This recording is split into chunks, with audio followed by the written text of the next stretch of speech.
Hello there, you perfectly lovely little people. My name is Sarah, and this evening I am reading the second chapter from 101 Dalmatians by Dodie Smith. This one is called The Puppies Arrive. CruellaDe'ville's dinner party took place in a room with black marble walls on a white marble table. The food was rather unusual. The soup was dark purple, and what did it taste of? Pepper. The fish was bright green, and what did it taste of? Pepper. The meat was pale blue, and what did it taste of? Pepper. Everything tasted of pepper, even the ice cream, which was black. There were no other guests, and after dinner, Mr. and Mrs. Dearly sat panting in the red marble drawing room, where an enormous fire was now burning. Mr. Deville panted quite a bit too.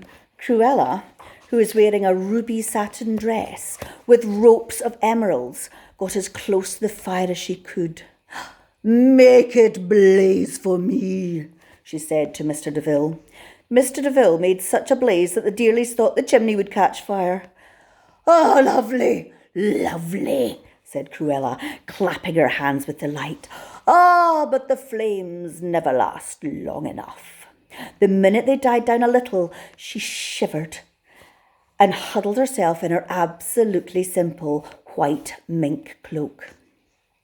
Mr. and Mrs. Dearly left as early as they felt polite and walked along the outer circle, trying to get cool. "What a strange name Deville is," said Mr. Dearly. "If you put the two words together, they make devil. Perhaps Cruella's a lady devil. Perhaps that's why she likes things so hot." Mrs. Dearly smiled, for she knew he was only joking. Then she said, "Oh dear, as we've dined with them, we must ask them to dine with us. And there are other people we ought to ask. We'd better get it over before Mrs. has her puppies." Good gracious, what is that? Something soft was rubbing against her ankles. "It's Cruella's cat," said Mrs. Dearly. "Go home, cat, you'll get lost." But the cat followed them all the way to their house. "Oh, perhaps she's hungry," said Mrs. Dearly. "Very probably, unless she likes pepper," said Mr. Dearly.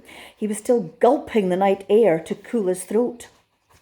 "You stroke her while I get some food," said Mrs. Dearly, and she went down the area steps and into the kitchen on tiptoe, so as not to wake Pongo and Mrs., who were asleep in their baskets. Soon she came up with some milk and half a tin of sardines. The white cat accepted both and then began to walk down the area steps. "Does she want to live with us?" said Mrs. Dearly. It seemed as if the white cat did, but just then Pongo woke up and barked loudly. The white cat turned and walked away into the night. "Just as well," said Mr. Dearly. "Cruella would have the law on us if we took her valuable cat."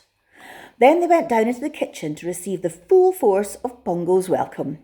Mrs., though sleepy, was fairly formidable too.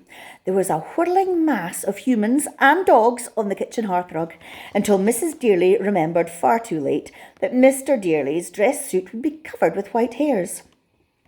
It must have been about 3 weeks later that Mrs. began to behave in a peculiar manner. She explored every inch of the house, paying particular attention to cardboard and boxes, and the place that interested her the most was a large cupboard just outside the Dearlys' bedroom. The nannies kept various buckets and brooms in this cupboard, and there wasn't a spare inch of space. Every time Mrs. managed to get in, she knocked something over with a clatter, and she looked very ill-treated. "Oh, bless me, she wants to have her puppies in there," said Nanny Cook. "Not in that dark, stuffy cupboard, Mrs. Love," said Nanny Butler. "You need light and air."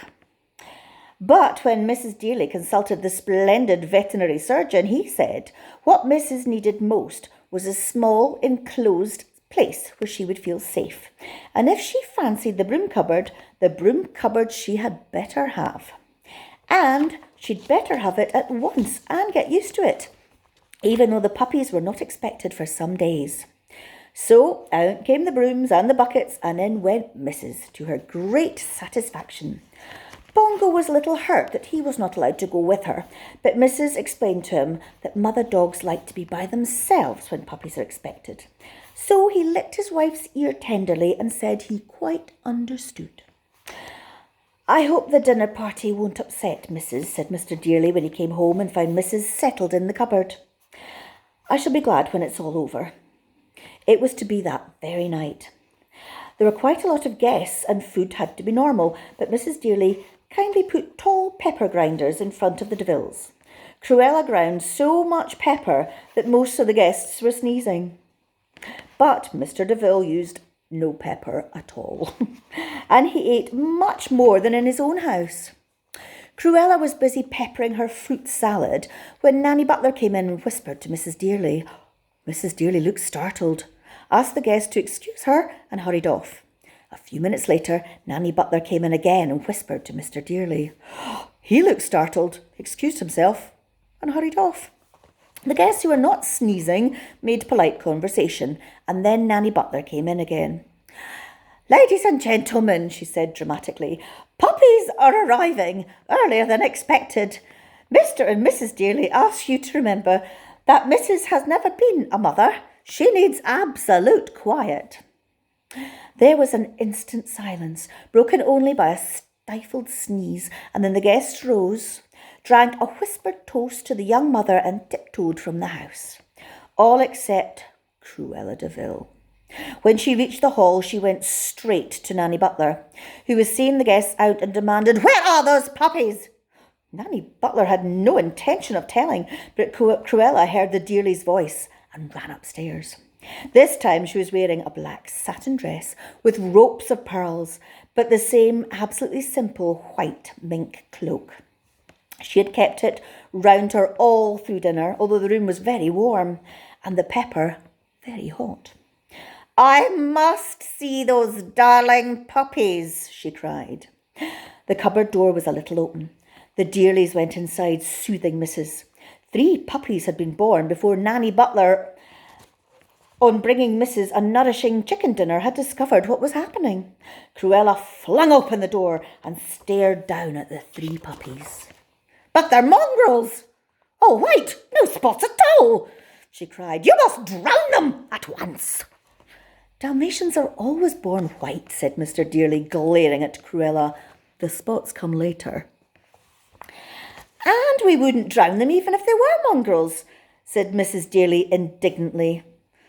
"It'd be quite easy," said Cruella. "I've drowned dozens and dozens of my cat's kittens. She always chooses some wretched alley cat for their father, so they're never worth keeping." "Surely you leave her 1 kitten," said Mrs. Dearly. "If I'd have done that, I would be overrun with cats," said Cruella. "Are you sure these horrid little white rats are pure Dalmatian puppies?"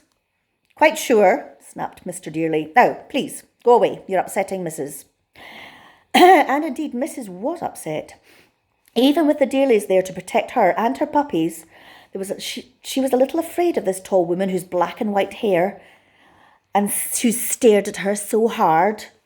And that poor cat who had lost all those kittens. Never, never would Mrs. forget that. And one day she was glad that she had remembered it.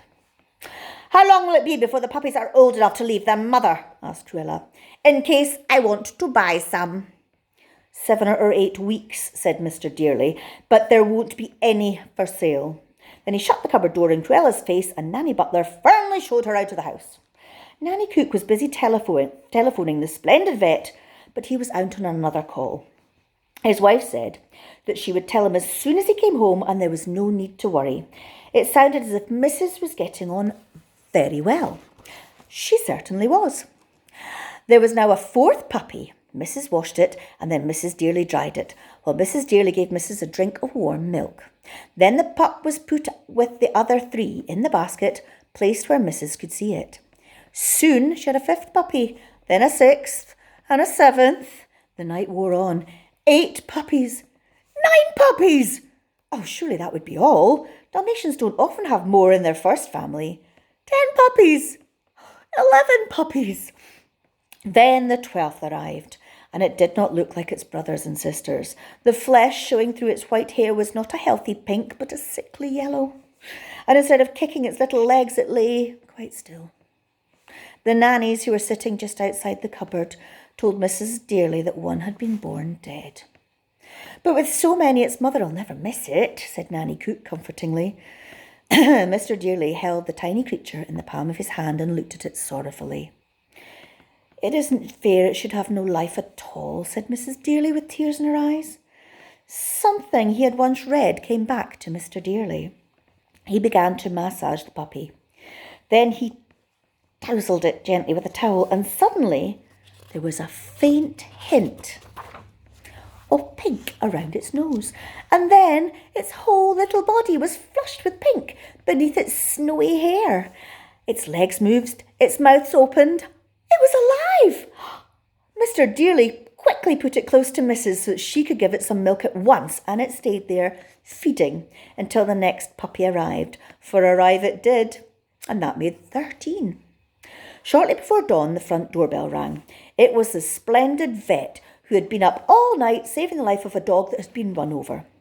By then, all the puppies had been born, and Mrs. was giving breakfast to 8 of them. It was all she could manage at the one time. "Excellent," said the splendid vet. "A really magnificent family. And how is the father bearing up?" The Dearlys felt guilty. They had not given Pongo a thought since the puppies had begun to arrive. He'd been shut up in the kitchen. All night long he'd paced backwards and forwards, and only once had he heard any news, when Granny Cook had come down to make coffee and sandwiches. She told him that Mrs. was doing well, but only as a joke, for she had no idea that he would understand. "Poor Pongo, we must have him up," said Mrs. Dearly. But the splendid vet said, "Mother dogs don't usually like to have father dogs around when puppies have just been born." At that moment, there was a clatter of toenails on the polished floor in the hall, and upstairs, 4 at a time, came Pongo. Nanny Cook had just gone down to make some tea for the splendid vet, and the anxious father had streaked past her the minute she opened the kitchen door. "Careful, Pongo," said the splendid vet. "She may not want you." But Mrs. was weakly thumping her tail. "Go down and have your breakfast and a good sleep," she said. But nobody except Pongo heard a sound. His eyes and his wildly wagging tail told her all he was feeling. His love for her and those 8 fine pups enjoying their first breakfast. And those others in the basket waiting for their turn. How many were there? "It's a pity that dogs can't count," said Mrs. Dearly. But Pongo could count perfectly. He went downstairs with his head high and a new light in his fine dark eyes, for he knew himself to be the proud father of 15. That was such a good story. Don't get scared about any nasty things that happen in this, because I promise you it's all going to work out good in the end. Promise. So now, if you haven't cleaned your teeth, get off and do it. And remember, wash your hands. Snuggle yourself down for a great big cuddle. Night, night, you beautiful people. Hopefully I'll see you tomorrow.